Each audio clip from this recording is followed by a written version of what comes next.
The figure of George McClellan, and we'll go next for that, looms large behind George G. Meade, a fact that Meade's later biographers were not always eager to admit. But both were Philadelphians and from socially prominent Philadelphia families.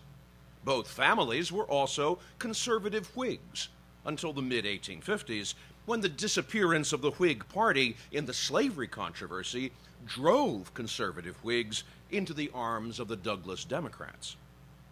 George Meade's Brigadier General's commission was due to him, to McClellan, and almost entirely to him, and Meade reciprocated McClellan's endorsement.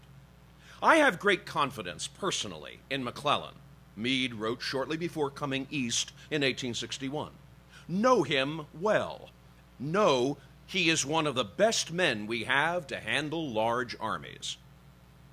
Meade also had great confidence in McClellan's politics, since McClellan stood for the idea of limiting the war strictly to the goal of national reunion, leaving the slavery question out of the picture entirely. Meade frankly hoped that the ultras on both sides would somehow be repudiated and the masses of conservative and moderate men make compromise and settle the difficulty.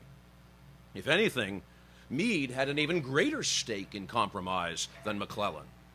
Virginia Governor Henry Wise was one of Meade's brothers-in-law on the Sargent side, and two of his sisters had married Southerners.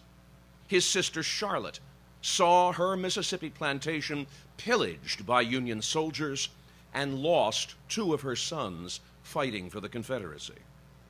If George Meade desired victory, it was a limited victory which would either convince the South that it is useless to contend any longer, or one which induced the people of the North to yield the independency of the South on the ground that it does not pay to resist them.